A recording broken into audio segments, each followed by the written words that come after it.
Hello, hello. Welcome back to the Breaking Limits, the podcast, the one created for parents of children with special needs and who are ready to trade isolation for inspiration and confusion for clarity. Remember, this is where we have the hard conversations.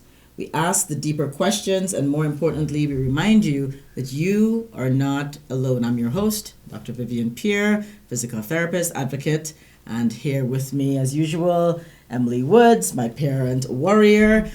She is a mother of 4, including a little girl, 7 years, that's diagnosed with FOXG1. On this path, she is here to give clarity and help us in the discussion. As you guys know, each week we sit down with experts, parents, trailblazers who are helping us in this space understand what's possible for these children and their families. As a physical therapist for 20 years, about 20 years, where we have seen a lot of things and we have a lot of input as therapists. And today we have our therapist here with us, our certified occupational therapist assistant, Miss Sherry King. I'm so excited to have her, and she will be telling us a little bit more about that in this episode, The Hidden Power of Occupational Therapy, where we take small steps and have big impacts. So, while we're shining a spotlight on our guest today, and I will have her tell a little bit about her story, I want you guys to know that what we will be getting into is in the world of how sensory integration works in this population, why it matters, well, what it is, why it matters, how understanding your child's sensory system can transform everything from behavior to learning to everyday function. You'll hear insights from Emily, myself, and Sherry, and we will try to support this information with the discussion about your child's development and really dive into how the sensory development can show up in unexpected ways, the impact of consistent therapy, collaboration, and the right tools to get your child's journey on its way, and how you as a parent can be an empowered part of the process. So, it's going to be messy, but it's going to be real.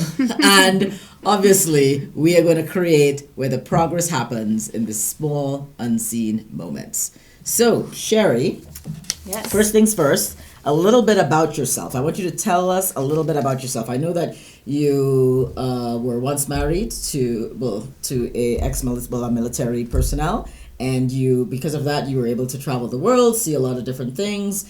And ironically, I really want you to tell us how you got into occupational therapy and why that was important to you. But tell us a little bit about your journey towards that space. Okay, my journey to OT.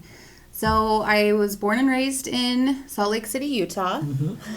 And I didn't have a lot of travel before about high school. Mm-hmm. I think I had never gone east of Colorado.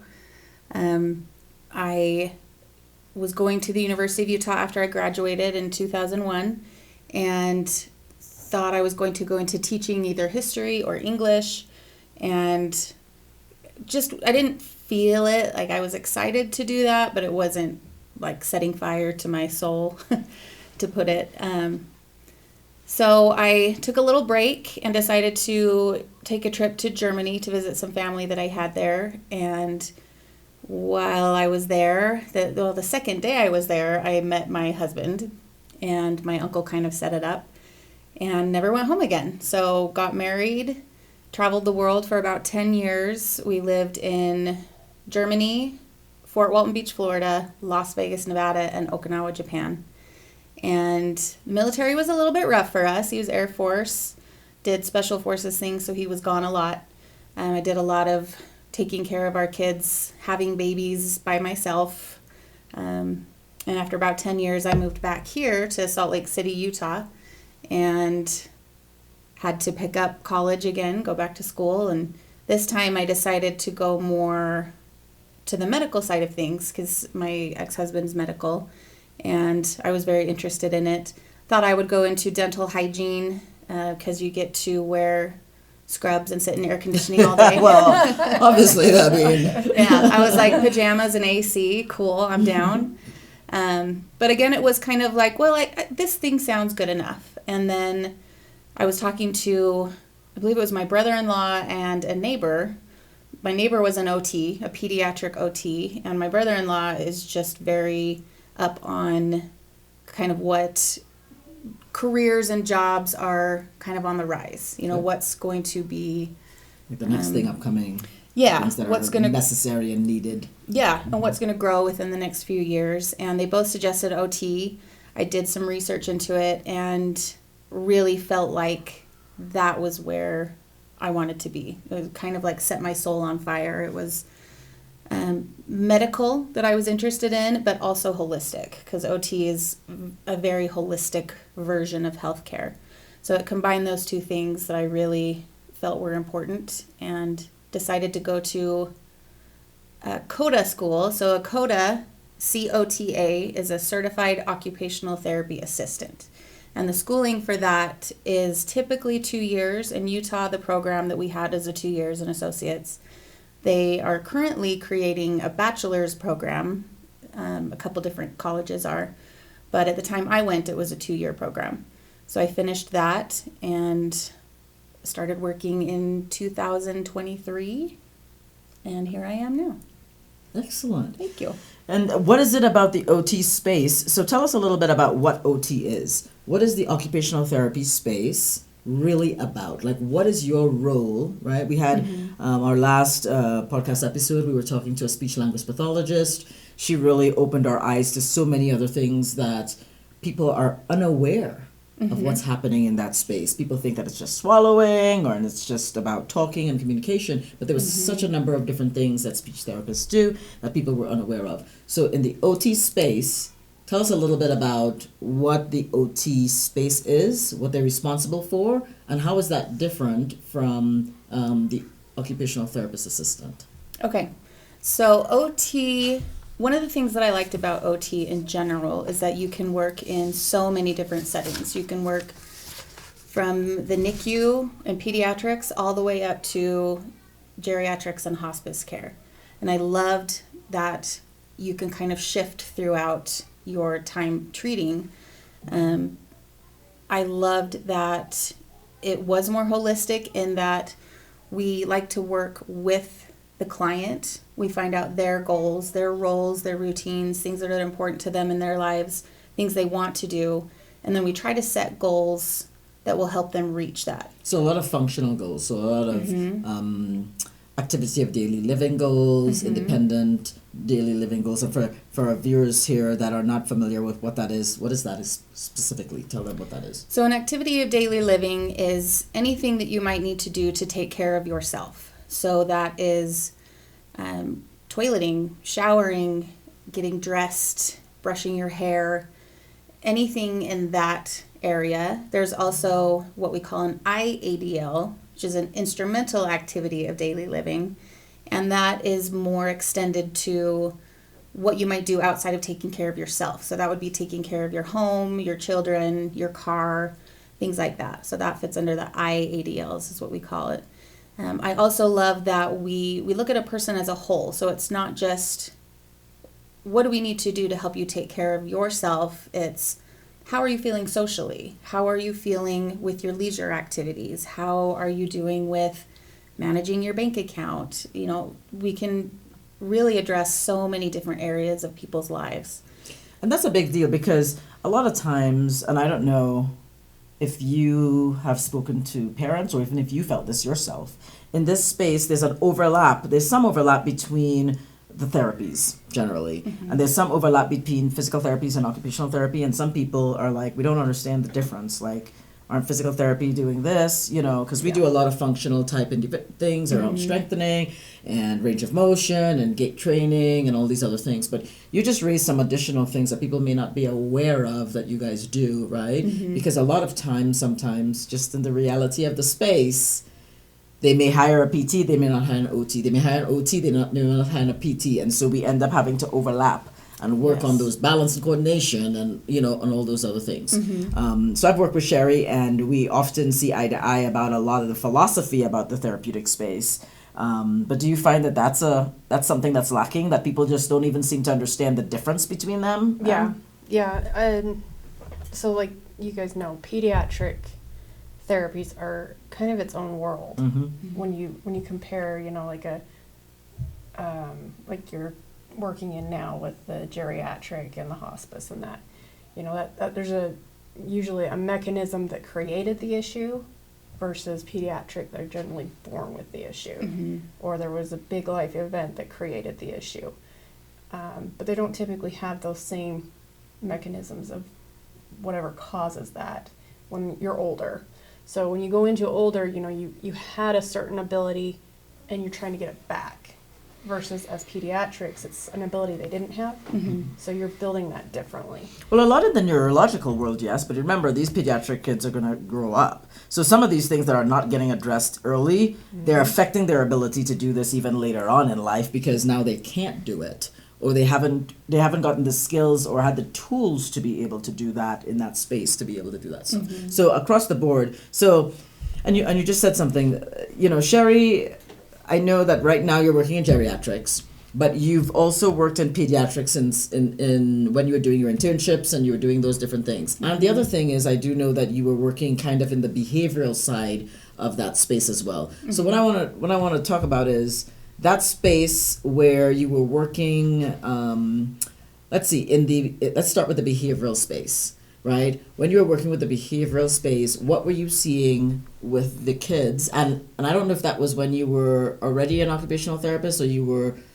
it was right before. Right before. So in this space, I want you to give us an insight into what it is that environment looked like for you and what it is that it looked like for the kids. Okay.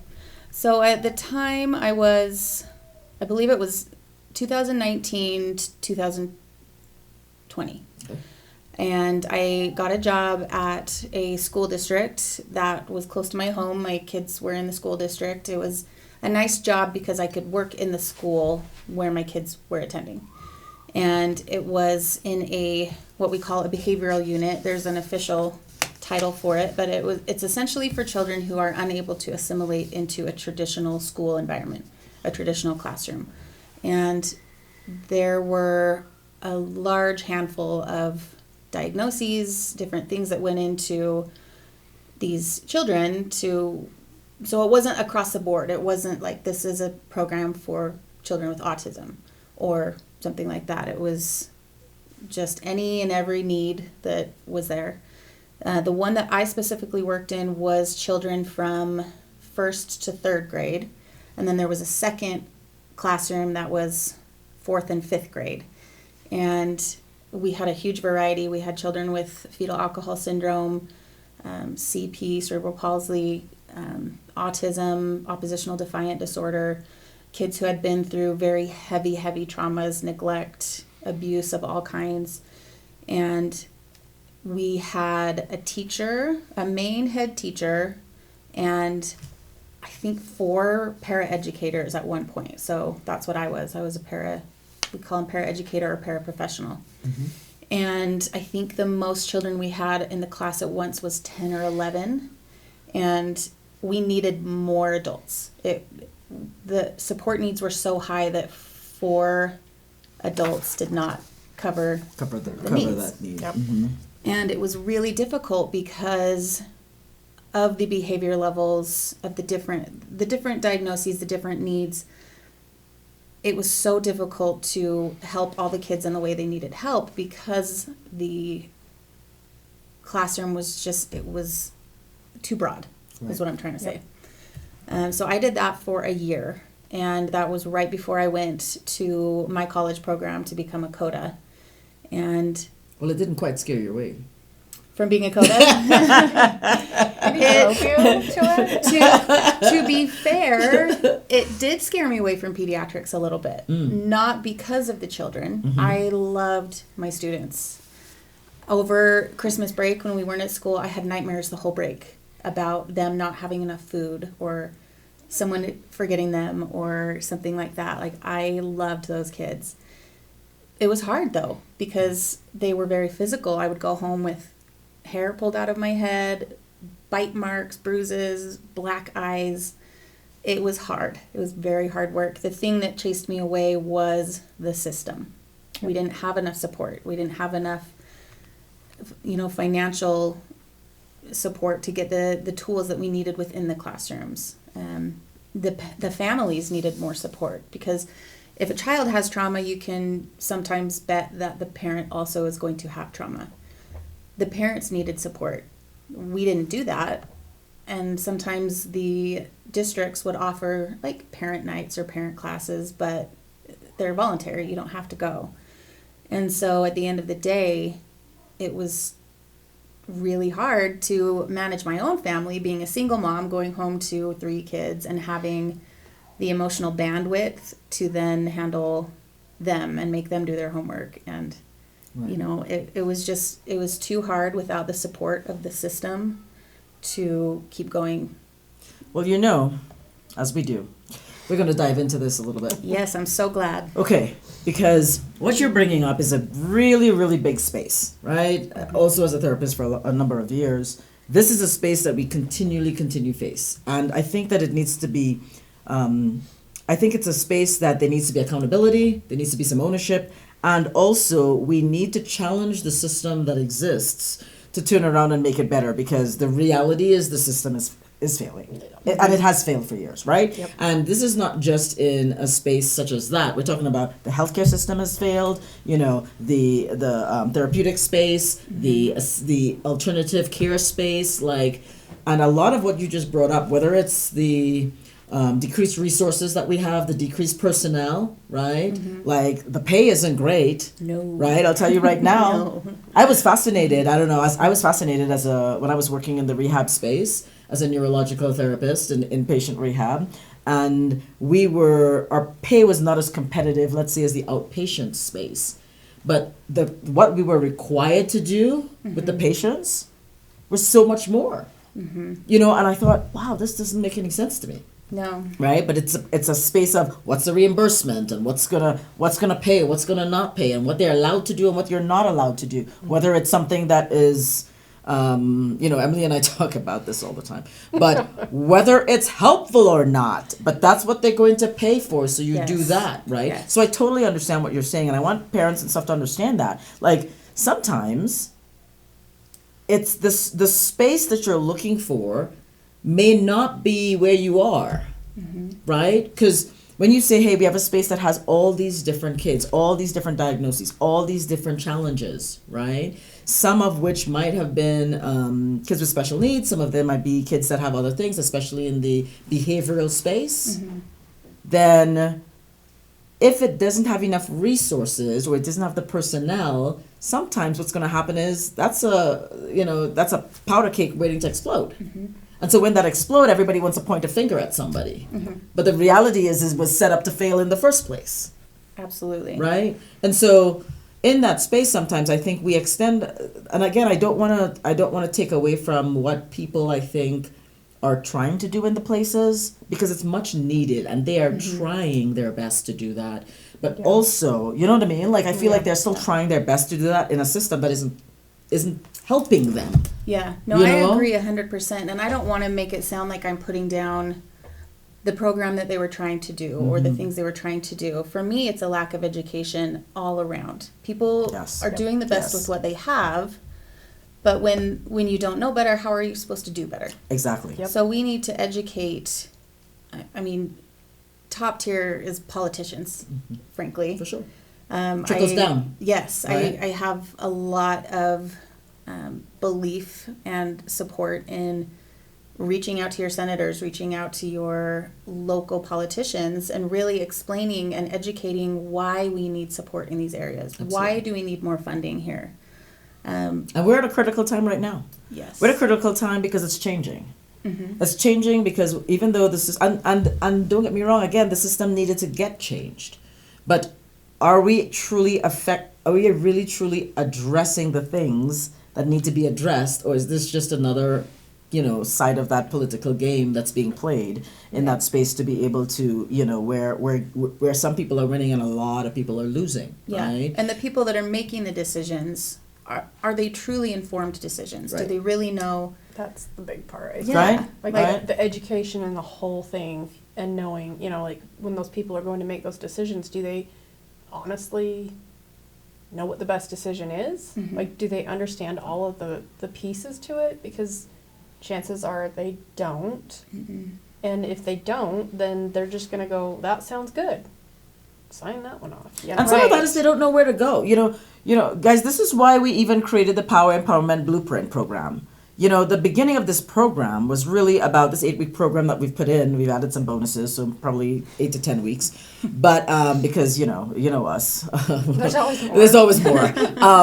But the big thing about the program was to help educate parents in the spaces that they don't have the answer. Mm-hmm. They're doing their best that they can in these spaces to find the answer, but they don't have the training to sometimes look at it from the framework to be able to get that answer, or they need help in trying to figure that out, because it's such an individual space with these kids, with what people need, the resources that they have, within each family, right? Mm-hmm.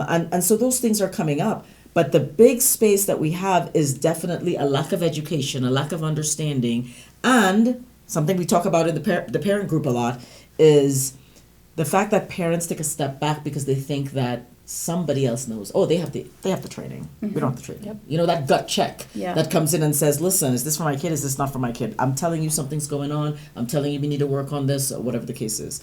So the challenges that you had in that space with respect to the behavioral space, and I bring that up because unfortunately in the behavioral space, we have a lot of people who criticize parents, right? Mm-hmm. In that space. Yep. With the meltdowns, or, I saw something on TikTok the other day with respect to an individual working with a child, and the child is having a meltdown, and she's trying, they're in the ice cream shop or whatever the case is, and somebody is saying, oh my gosh, she can't be a good parent. She can't parent this kid. She doesn't know how to handle them, whatever. Mm-hmm. She needs to turn around and do something different.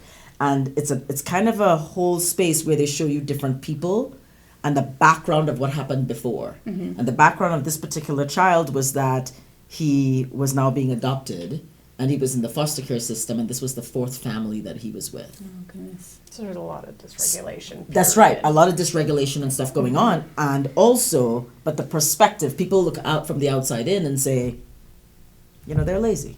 Oh, he just needs to be spanked. Yeah, you know what I mean? Or something like that. Yeah, take control. Exactly. Yeah. And that doesn't happen in that space because there's a lot of other things that show up that people are unaware of, right? Mm-hmm. And that's a pet peeve of mine. I'm just going to share that with you. However, but that's why we're in this discussion. That's why we're bringing, because as outsiders as well, you have to have the perspective. You have to be a little educated and be open to the space to learn more about what's happening in the space. Mm-hmm. And instead of that, saying, hey, is there something I can do? Is there something you need help with? That's a whole different, way to look at it. Mm-hmm. Now, in the behavioral space also, let's bridge that into the sensory space, okay? And tell me a little bit about, many parents hear terms like sensory integration and regulation. Like Emily, you just said regulation right there. But not really sure as to what that means. So tell us a little bit about the sensory space from an occupational therapy standpoint. Okay. And how that ties into these kids with special needs. Okay. Yeah, something that you'll hear a lot is sensory processing disorder. Mm-hmm. And it's essentially your brain is unable to process all the things that your senses are picking up. And every person is different. So one person might be what we call sensory seeking, one might be sensory avoiding, and there are different tests and assessments that you can do within an occupational therapy space in order to figure out specifically what your child may or may not need. One way that I like to describe it is everybody has a cup, and the cup is basically the kind of range of things of what we can handle. So one person, fluorescent lighting might fill up your cup like that. And now you are overwhelmed, your cup is overflowing, I don't have any more space for anything. One person might be, like one student that I worked with needed a lot of heavy pressure. So their cup was empty. They couldn't get enough pressure to fill up that cup to where they needed it to be. So we literally would put bean bags on top of him and push down on the bean bags, heavy pressure, and his entire body would just go, and he would relax, and his face would relax, and his body would relax. I mean, he could not sit still. And his feet would go, his hands would go, he would run, and you put that pressure, and he was still. And so we realized he needed that sensory pressure to fill his cup to where it was comfortable for him. So essentially what we can do in OT is figure out how to regulate that need. How do we fill the cup but not make it overflow? Okay, so let's hold a second here. Because the sensory space is a huge space. And I'll tell you guys right now, there's no way that we can talk about the whole sensory space in this short space that we have this podcast. No. Yeah. That has to be its own kind of talk, and we probably will do that over a couple of episodes as we continue to do this. But we're definitely going to touch into this because there's a huge overlap in that sensory space also with physical therapy. And it's a space that characteristically they have said, hey, OTs have carried that space for a long time. And I challenged that a little bit. I said we've always carried it. I don't think that we were as intentional as OTs were in the space, physical therapies, as intentional as it. Because a lot of these kids with these special needs, they do have some sensory deficit. And it affects everything. It affects the, again, we were talking about sensory diets and all these other things before, the ability for them to taste, touch. I'm a very picky eater. I know that I have some sensory issues around texture significantly, right? And I've worked on that over the years. Emily's laughing. I'm getting better. But it's a way, but I only realized this as I gotten older that it was probably a sensory space that I was in, right? I do get overwhelmed in areas where there's too much information, there's too much noise coming in, right? I'm not a big city person because of that. Like, I don't need that. I need to be quiet. I need to go in and I need to come out. I need to reboot almost, right? Correct, yeah. And so I know a lot of these kids, a lot of these parents, we see a lot of it on TikTok. We see a lot of these where they're like, oh, the kids are running around. They have swings. They're climbing on things. They need to be able to jump off. You're rolling them with the ball, on the physio ball and all these other things. And parents are, I think, getting more and more aware of the need for that. Like, what's a sensory thing with Georgia that you find or that you see that's been happening or that you guys have implemented? She's actually grown out of a lot of things with all the therapy that we've done. But she still very much thrives with like sand, kinetic sand. She, if she's in a certain mood, she can play with that for hours. And we just, give her some measuring cups, give her little sandcastle builder things, and that just, sometimes that's just what she needs.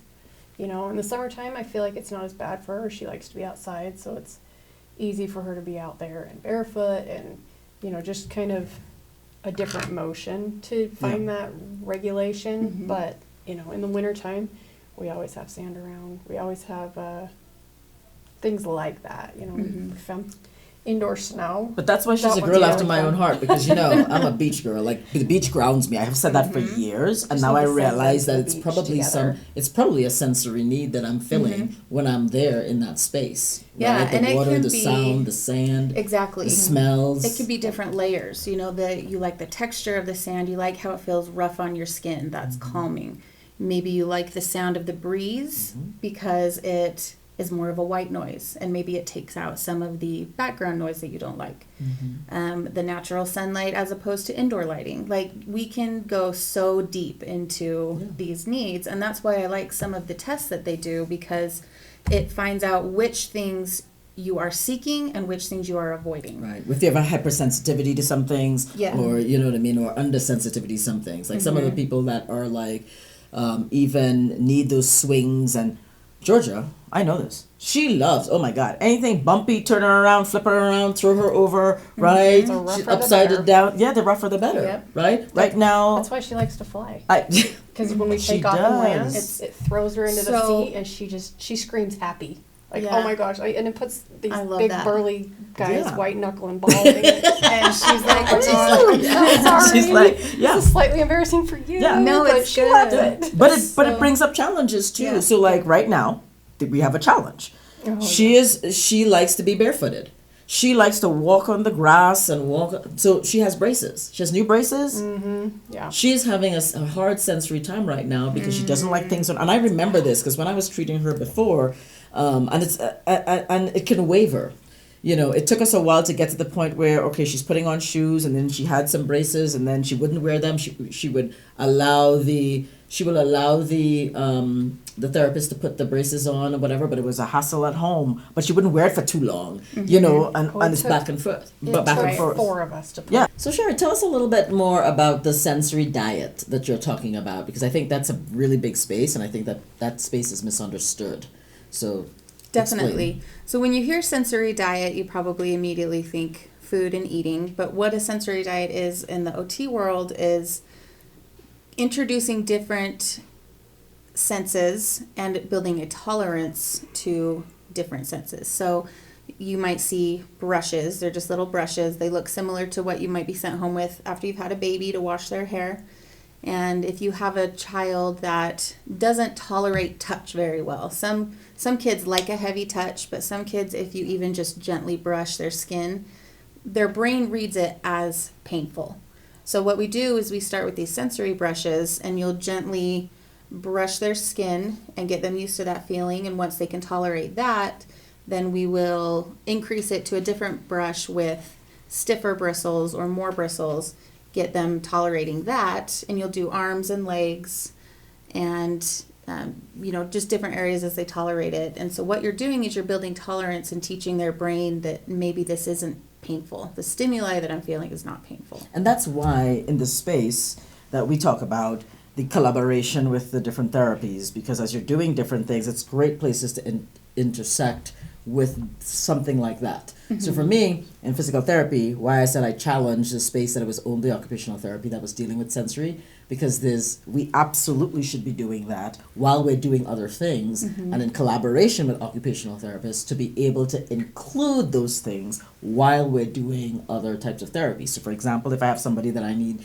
like Georgia, for example, whenever we were training her to walk, we could not get her to put on the braces. We had to include sensory work to be able to get that in that space. And then, of course, that's just a progression of different things as she's learning how to do and needs other resources and other things now as she's getting older. But ultimately, that's the space that I think that that's the space that I really think that needs to be really dug in deeper, because in that space of sensory kits, the different things parents sometimes don't know. They just don't know, well, what to use, what to do, and everyday things. You were working at a place before, can't remember the name, but you were working at a place before where I know that you worked in a huge sensory capacity. Tell us about that. Correct. And tell us about how that really benefited families and parents. Okay, so I've done a little bit of work in a couple of different settings. One was pediatric based, and another was adult based, 18 and up. It was in a drug, alcohol, and mental health inpatient rehab. And they introduced occupational therapy in this space in addition to the traditional rehab treatments. And many of the people that I worked with actually said that the sensory room and learning about their nervous system and their brain was the most helpful thing that they learned while in rehab, because it's just something that we don't really know about. So being able to be in that space and teach people about their nervous systems.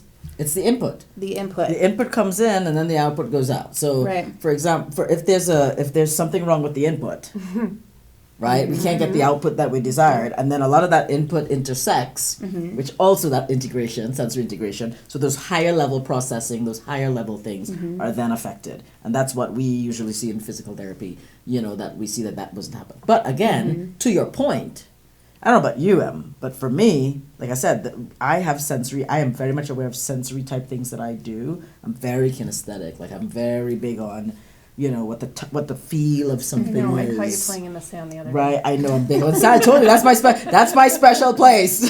Yeah. Right. And what you're doing is you're regulating your nervous system, and that's what we don't realize. And I think it's important to mention too, sensory processing disorder is not a recognized disorder in the in I the don't know that DSM-5. it's fair to call it a disorder, though, because we all have this to one degree or another. We just don't recognize it. Yeah, and that's a good point, and maybe that's why it's not in the manual, the diagnostic manual that is like the, our medical Bible, and so you might get pushback when bringing that up with some medical providers. And I think we should push because there's no way, like I said, and you're working in the space in it, and a big space where these kids, these are the reason why we're getting proprioceptive issues, we're getting balance issues, coordination issues, eating, feeding, like all of these things. So when they turn around and say that, hey, it's not in the book and we can't do anything about that, from an insurance point of view, we might get some pushback. We got to turn around and say, listen, at the end of the day, we still need to put these things in place because these kids need it. And if we don't do that, if we don't address this now, we have problems later on in many different areas. And I think that, like, to your point, when you say, hey, all of us have some sort of sensory type issue, but the dysfunction of that sensory, or what it's preventing us from doing, I think we're better able to regulate. So you were also talking about, remember when you said in a room that's so overwhelming, right? A lot of noise and stuff. Again, I saw an individual talk about this on one of the social media platforms, and he said he was autistic, he's an older gentleman, and he said, when we go into a crowded space, there's tons of noise, there's tons of things happening. He says the typical, individual, the neurotypical individual is able to silence and block out areas of things, right?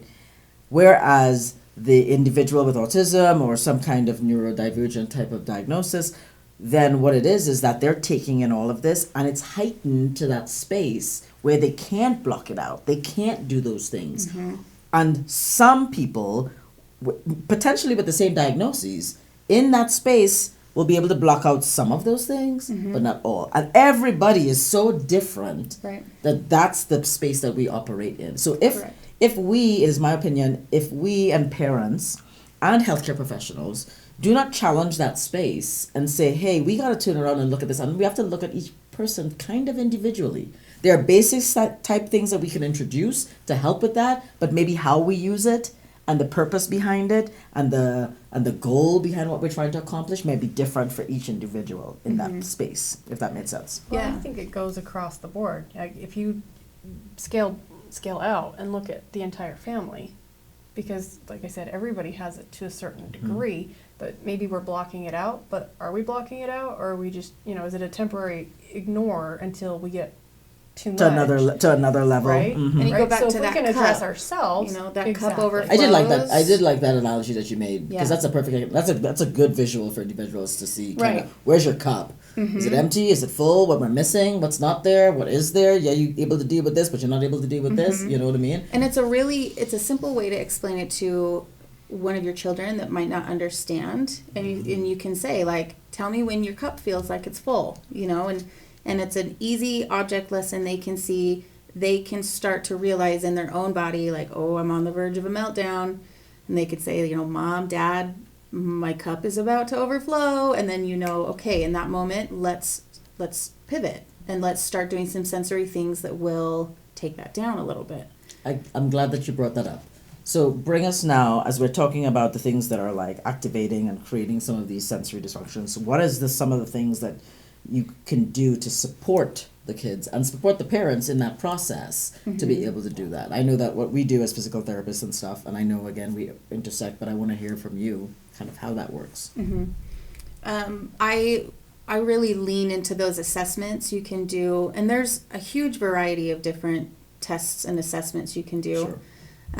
A lot of them are like a OT has to do it. So I couldn't, as a CODA, do the assessment and then look at the answers and make a decision. Right. And that's very similar to, even in the PT world, PTs and OTs, they do the evaluation. That's a big difference between the therapists and the assistants, right? We are the ones that will do the evaluation and stuff like that and create the plan of care and, but we do that, let me be super clear, we do that in conjunction with our PTAs in that space. Yes. Even though we are the ones that are doing the evaluation, we're gathering the evidence, we're starting to pool that all of that together. But we do that very strongly in collaboration with you guys to be able to transfer that care. Yes, and I love that, and I'll put in a plug for PTs and OTs who really look at the assistants in a collaborative way. For sure. Because as two different people, it's two different sets of eyes. Mhm. You know, the more you can see and the more that you can know with that same mindset is going to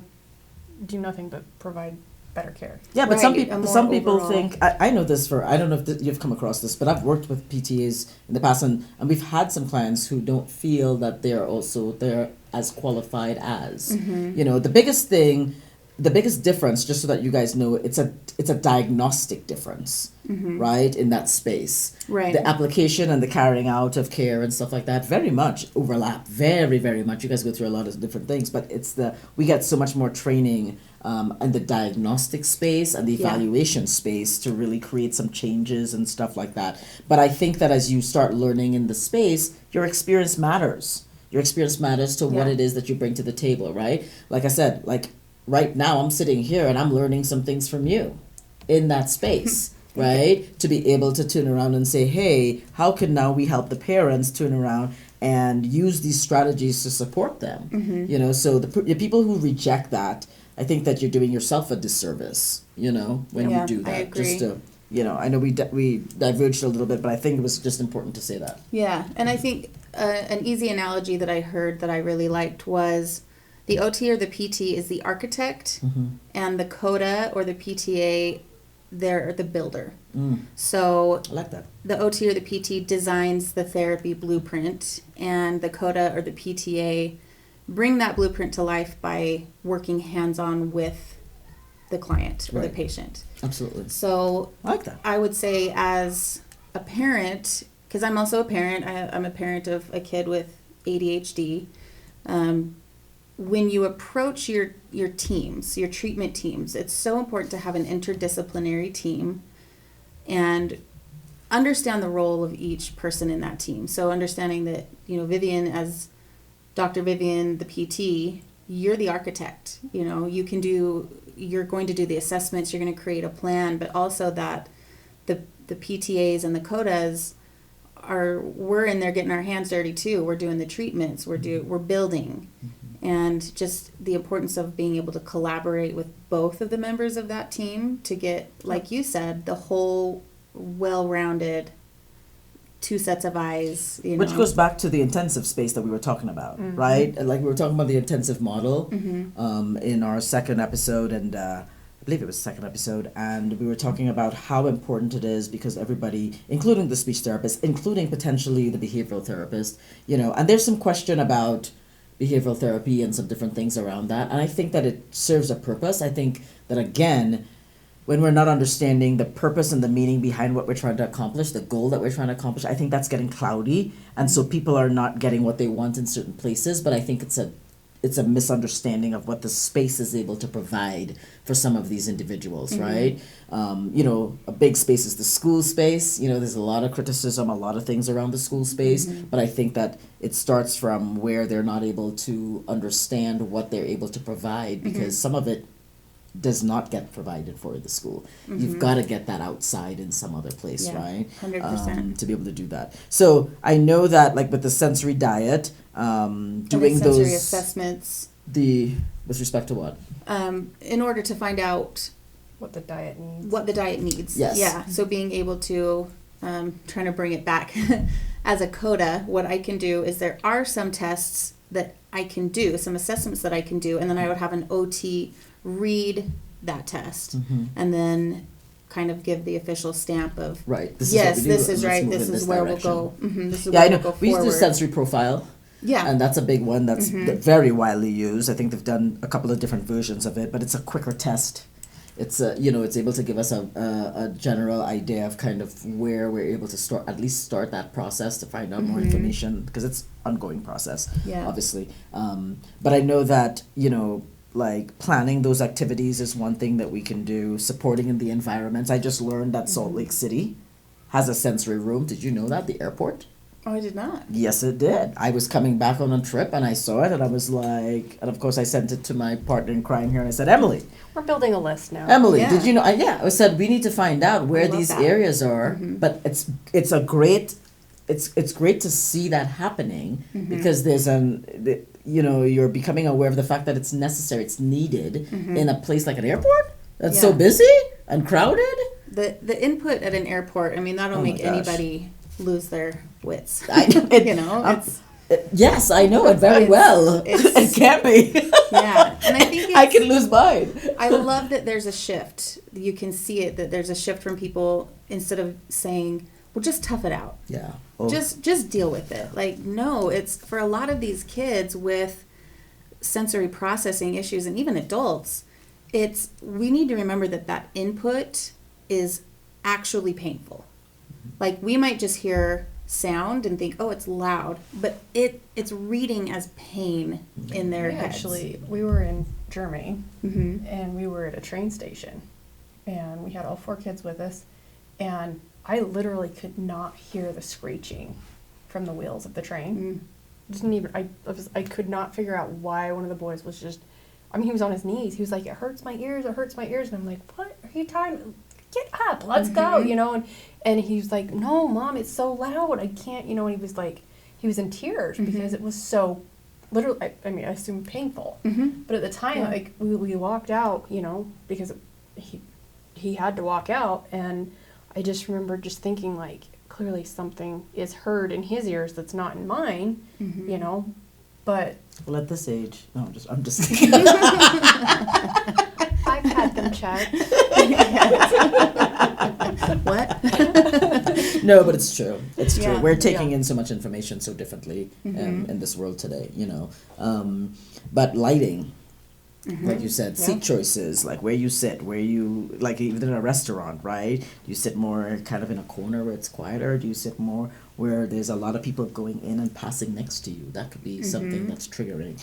Well, back to the airport. You look at how many people are in a really big hurry because they're late. You look at how many of them... And you're navigating them. We've spent a fair amount of time in the airport. We've seen a few people yelling at the gate agent because they were supposed to be on that plane or whatever, And if you step back and go, they're probably overstimulated about something that happened before they even got to the airport. And then we add in that rush, and their temperature is probably rising, and they've got all of their luggage, and maybe something's been broken or lost, or they don't know where it's at now because they missed that plane, and now the bag's going to be, and it just goes on and on and on. And this fluorescent light is broken and flashing, and somebody's and then we've got luggage has a squeaky wheel, and things that we might easily be able to, or some people might easily be able to just put that in the background. It's not a problem. But in people with those sensory processing needs, it's too overwhelming, it's too painful, and the only thing that we can do now, that's when your nervous system takes over, and it's like fight or flight. I need to protect myself now, and that's when the meltdowns happen. So how do we regulate? How do parents regulate that type of that space to be able to help with the behavioral type issues or the breakdowns and all that? How do they do that? Like, tell me about that, because you mentioned the sensory diet, but how do you do that in public? I think education and preparation is a big one. Knowledge is always huge around it. And really leaning into a team that understands those needs and is willing to teach you about those needs. Again, going back to one of the reasons I love OT is we're not just treating the client or the patient, but part of our job, part of our reimbursement even, is educating family, educating caregivers. So finding a team that really understands that and spends the time educating you and helping you choose the correct sensory tool. Yeah, the what you need to flip that switch and start reversing it. So I just love that you just said that. And you're going to laugh when I say this, Emily, because the last couple of weeks, right, again, in the Parent Empowerment Blueprint program we're doing in the 8 weeks, we're going through these spaces that parents to get empowered, for them to feel the clarity, you know what I mean, that they have, and the confidence around the decisions that they make. Because I think, can you imagine, like, it's so overwhelming to be able to try to figure out kind of all of these things. I mean, while your child is trying to navigate, you're trying to navigate that. Many of these kids are nonverbal. There's a communication breakdown. You're trying to understand what's happening. There's so many things happening in that space. So when you're a little bit more educated on things that you can try or things that you can work or you see that can, re-regulate your child, right? Sometimes, I look at Georgia, to me, she loves water.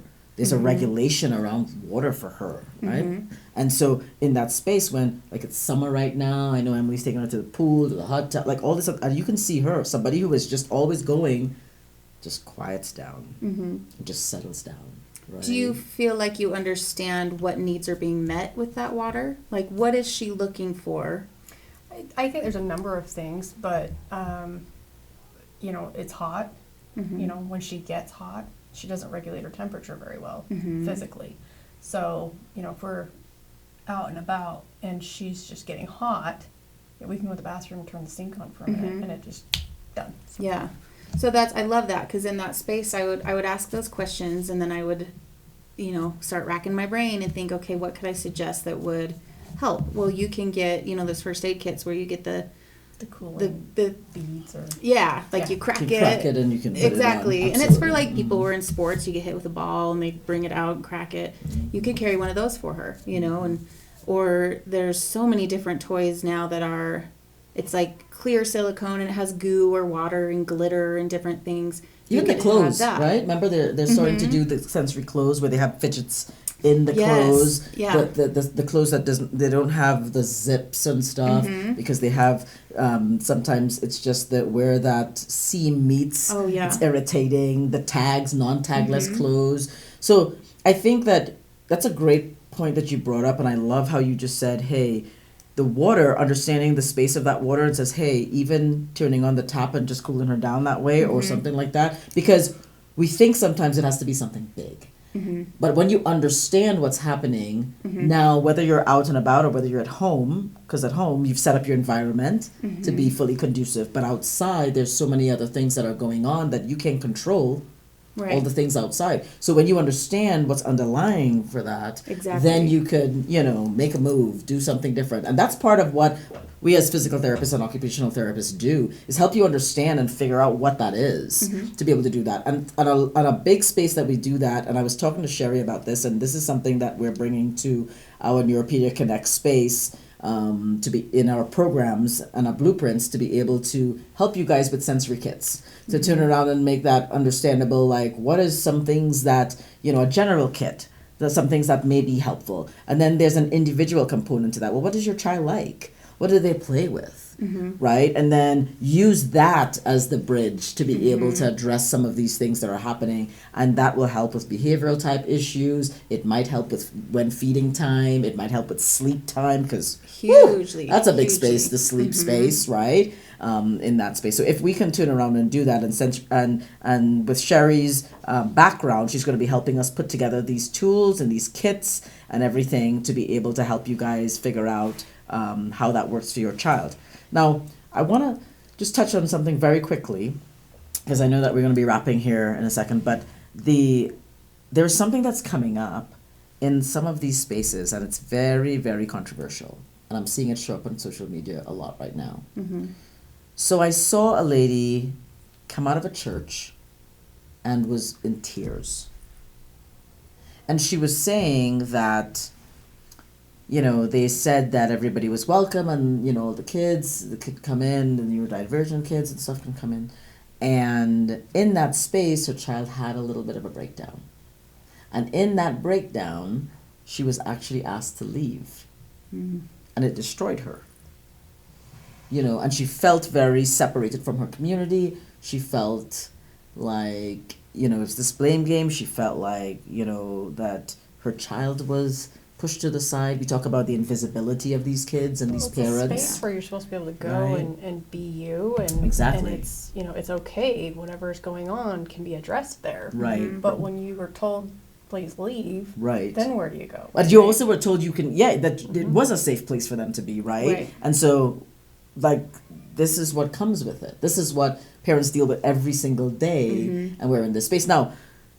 I want us to talk about this because there's also a reality of the space that there is a certain level of disruption that also occurs in sometimes these spaces, right? So we need to kind of go over and talk about some of these things that are happening. But initially, that space of just being rejected, you know, I want you to talk about that, or if you have had clients that spoke about that, or parents. Yeah, definitely. And I think that's why understanding sensory and behavior issues are so important, because we're trying to prevent it from getting to the point of a meltdown. So we want to be able to help when that happens, but that education and support of not only parents, but I love going in and teaching people about these things. Management of places, you know, doing these extra trainings so that people can understand it, because it can be devastating. Someone might be doing so well and then you're derailed, and that might be your last straw. And now you're like, well, why am I even trying? You know, and then you're going to be socially isolating. You're not going to be trusting people. So really doing that education, doing that training for people like management of a church or management of a school or something like that is so important, so that we don't push people away, that we don't make people feel othered and alone and like, well, now what? Yeah, it angers me because it's still part of the community. That's the, like, you know what I mean? These are our neighbors. These are our family members. These are our brothers, sisters, cousins, aunts, uncles, right? In that space, and to feel and to have somebody feel like that, you know, has that ever happened to you guys? We've talked a lot about it, and no, we've never really been asked to. Well, okay, there's two experiences I'm going to talk about here. So the earliest one, we had tried to take Georgia to church, and that was after a few attempts. I realized that the tones in the songs that they play, she was losing it. She can't handle That's it. interesting. Organs, Yeah. set her off. She can do bagpipes, but she can't do organs. I don't know. Ask her. It's the way that it She would have a better processes. answer. Right. Yeah, yeah. It absolutely is. So, I mean, church is pretty much a no-go. Like, you know, we believe what we believe, and that's what we'll be. Because there's Right. really not a lot we can do about it.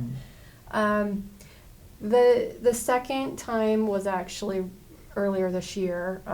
One of our friends that has a handicapped friend, we had all of their kids, all of my kids, and we tried to go into a restaurant. And Georgia and this other little boy, they will carry on.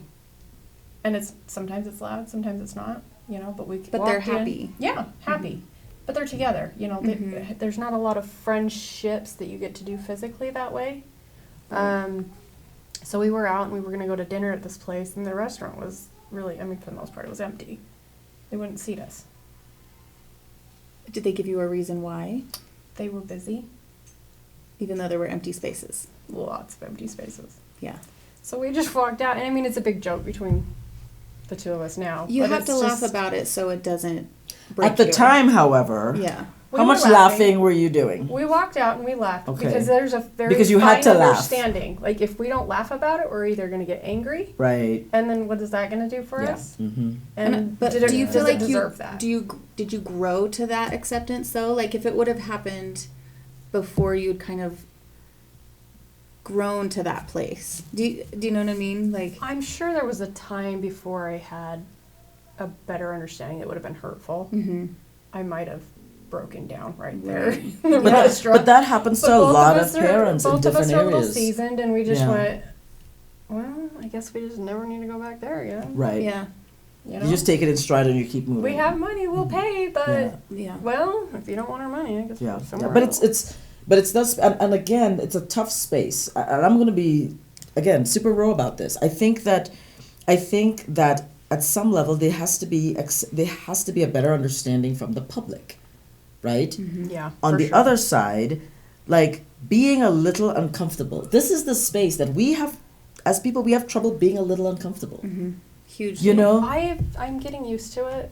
No, but the general public, Yeah. once they has some discomfort, it becomes such a huge thing.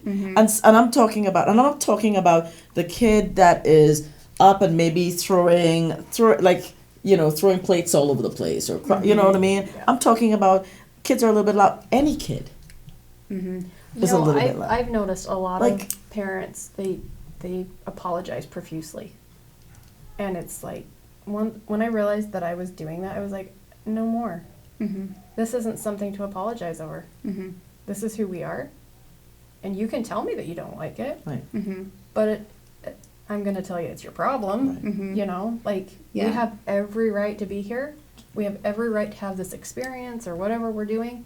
And there's no sign on the wall that says we have to remain silent, Mhm. you know? Like, we're not going to walk into a place that people are meditating or praying or, you know, because, Mhm. yeah, it is a disruption. I'm aware of that. And I don't want to Yeah. ruin that experience for you. And, well, it's not going to be a quiet experience for me, so I'm not going there, Yeah. you know? I But think- if we're in the middle of the grocery store and she's having a good time, move on. Yeah. I think it's a middle ground. Like, I think there's responsibility on both sides Yeah. to, I don't want to say read the room, but like, yeah, you're not going to take your child into a meditation, and you know that's like, okay, we won't fit great here with our noise level, right? But also in a restaurant or a grocery store, other people need to realize, I'm not in a meditative space right now. People are going to be loud. Moms have to get their grocery shopping done. Mm-hmm. So it's like showing a little bit of grace on both sides. Yeah. And both sides having the responsibility of showing that grace, but also having a boundary. Yeah. Mhm. There's some ownership and accountability that, if you guys know me, I talk about this a lot, that is missing with our society today. But very good points. The space of for these kids and bullying and the different things that people don't even realize that they're triggering different things. Like, that's another space that happens. I think you reminded me of a story actually that happened semi-recently. I'll try to give the short version. Somebody that I know has a child who has special needs and had a situation at school, elementary school, I think 4th or 5th grade, where she got hurt, and that was kind of the antecedent into kind of a meltdown. And instead of being shown any sort of empathy or grace in that situation, the other students started bullying this child and making fun of, why are you getting so angry? Why are you throwing a fit? You know, just really just poking, and it blew up to the point where, well, now we have to clear the room. We're going to take these students somewhere else, let this student calm down. And somebody put it out on Facebook and blamed and used it as a platform to say, we need to stop giving into special needs kids. We are letting special needs kids run the place, and the neurotypical kids are suffering for it. And didn't mention anything about the bullying that happened, didn't mention any of the stuff that had been tried previously, you know. And so there was just, it was so frustrating to me. I really had to bite my tongue and not really go forward with some ranting and raving on my part because the way that it was put out there was so unfair, and the situation was recounted in a way that was not fact, and that was a huge problem for me, because now that's the squeaky wheel gets the grease, right? Now that's the narrative that's running, and these kids and these families who are already struggling and already trying the best they can, well, now you're not welcome there either. And it's not that you're not even welcome, it's so negative that it's bullying, you know. And where do we go from there? Yeah, and that's so reminiscent of so many families, unfortunately, and that's why I feel like we all have to do better. We all have to do better in the space, in the interaction, in the reach out, because a situation like that could have gone so much differently. You know, what's needed? How can I help? What, No. you know, and all those other things. We had Georgia in a private preschool when she was about 4. And the funny thing that at first I was a little bit nervous because she hadn't really been away from me, but I knew the teachers really well, and I thought, she'll be okay, you know. But what I noticed as the year went on is the kids weren't bothered by her. They weren't bothered by her noises. They weren't bothered by the fact that she was so different. Mm-hmm. It was actually a space where they could learn, and they loved her. You know, she went to therapy during that year, so we were gone for 3 weeks, and the kids were concerned. They had made letters and cards and, you know, crafted some things for her, and the teacher brought it over, and, you know, when she went back, they were so excited and so happy, you know. Oh, it's a wheelchair day, I'll push, you know. Oh, I'll move the chairs. Oh, I'll get the crayons. I'll get, you know, and it was just a very team effort. Mm-hmm. So I think that the education at a very young age Helps. would change the entire narrative altogether. It doesn't really Yeah. matter what our ability is, you know, if we know It's how to teaching empathy Exactly. at a young age. And I actually did one of my fieldwork experiences at a school like that, and they started out at preschool age, and they made sure to have children with different issues, diagnoses, all different kinds of things in that class, but then they also opened it up to neurotypical kids who don't have a traumatic background, and they blended them together for that purpose. And those kids learned so much empathy. And yeah, they didn't just bring them together, but they would give the neurotypical kids a job of, yeah, can you help me push this wheelchair, or can you grab that for somebody? Or so instead of becoming standoffish and being like, oh, that person's in a wheelchair and they're Make making it a weird normal. noise, they're like, oh, how can I help you? And they don't look at them as othered or different in that, well, they're weird because they're different. It's like, oh, you're different, can I help you? Mm-hmm. You know? Yeah, well, we gotta Yep. get back to that, because the that space, that collaborative space, you know, they say kids, the purity of kids, Mm-hmm. yeah, the no judgment zone, you know, that purity of Yeah. kids. I think that's the space that we gotta get back to, and that's the space I'm saying we need to get better at, Mm-hmm. and understand. And everybody has to have some accountability and ownership in this space to make it work. You know, parents as well. Yeah. Parents, the providers, the areas the people that we're dealing with, the therapists, all of the above. Mm-hmm. And so we've got to be better in that space, because I don't think that all the time it doesn't, it's so small sometimes. That small thing Mm-hmm. Yep. creates such a big, but we take it for granted. Mm-hmm. The average person takes it for granted. So that space is the space in which I think that we need to really expand on and create and continue the conversation, continue the learning and the education around that to be, for us to be better, to you know, and where everybody learns from everybody. So Yeah, I love the idea of bringing in other children, especially in a school type setting. And just, it's so easy to explain sensory needs to a kid and be like, oh, they're struggling because the lights are really bright, and or the noise is really loud. And I had situations in the behavioral classroom that I worked in where the other children would see someone kind of ramping up to a meltdown, and they would run and grab the headphones and bring them over and be like, here, I got you your headphones, you know, and then they'd, Kids oh, want to be thanks, helpers. you know, and he'd put them Kids on. want to And help when there's something. Yeah. You know, that's Yeah. a natural Yeah. reaction to Mhm. what they well, I see guess and as feel. adults we can learn something from kids. We You know what I should mean? do We that. need Yeah, to. definitely right? do that. Yeah. Mhm. All right, guys. You know, I could talk about this for hours. Yeah. I can't. I really can. There's so many. Yeah, there's there's too so many much. things in this place, in Yep. this space, that I feel that and that's where, you know, for me, even like that's where I'm coming from. You know, I don't have a kid of my own with special needs, but ultimately, like as a healthcare provider, I'm seeing what's happening. You know, and teaming up with individuals like Emily and yourself. Like, I truly believe that we can change the space, and we can change how people are viewing the space and these kids. You know what I mean? Because these kids are a world of possibility. Mhm. You know what I mean? Yeah. Don't put them to the side. Don't kick them out. Right. Because we More don't know. answers Let me than tell we you, do. Yeah.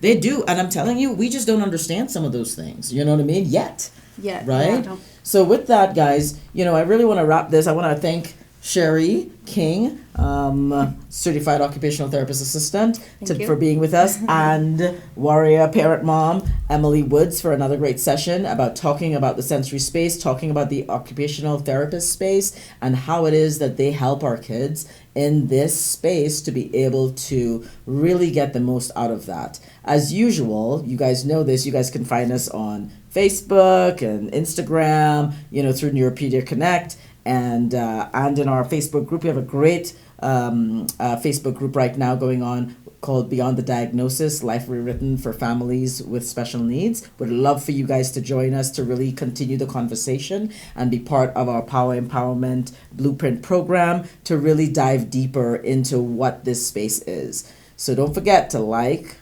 comment, and subscribe, because we're here for you. We're here to find solutions and really take this to another level. Remember, be kind out there, and we love you guys. See you guys.